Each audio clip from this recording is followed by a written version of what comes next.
Ito mga boss, assemble na naman tayo ng Honda CB125.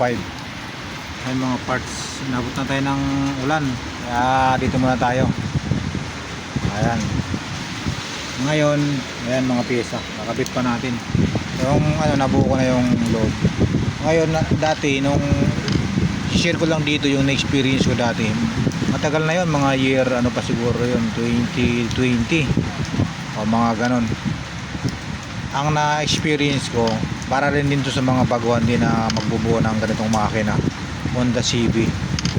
Ang na-experience ko dati, ganito, pag inikot mo tong crankshaft, pagpaharap, umiikot siya. Pero pag pabalik, yan o, hindi siya umiikot pabalik. Ayan, bumabangga siya. Ayan, nabuo ko na dati yung nabuo ko na yung makina. Ngayon ang ginawa ko, binaklas ko ulit ito, yung buong inulit ko sa loob. Sabi ko may mali yata, kaya nga sabi nga, meron nga kasabihan na yung experience ang best teacher yan eh. Ngayon nangyari na naman ayan, ayaw niyang tumuloy hindi siya babalik, pero pag pabanti tuloy-tuloy lang yan. Ayan, may ikot siya. Ayan. Ang gagawin nyo lang dyan mga boss, pag ganyan, lalo sa mga bago, yung mga naka-experience, alam na nila to. Ang gagawin nyo lang dito pag ganyan, ayaw bumalik. Ayan minto, bumabangga. Gagawin nyo lang yung kick dito. Yan.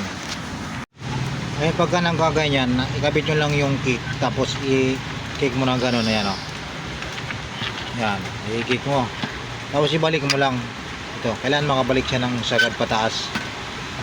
Yan, sagad, nakabalik na siya ng sagad. Yan, nakabalik na siya. Tapos pagka chinik mo yan dito, ayan umiikot na siya ng pabalik, harap, balik.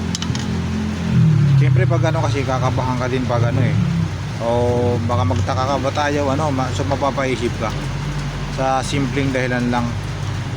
Ayan, kasi ayaw niyang bumalik siyempre dapat siya, hindi siya bumabangga na gano'n Ito okay na siya at harap at likod, wala na siyang binabangga. Dito lang yan sa kick.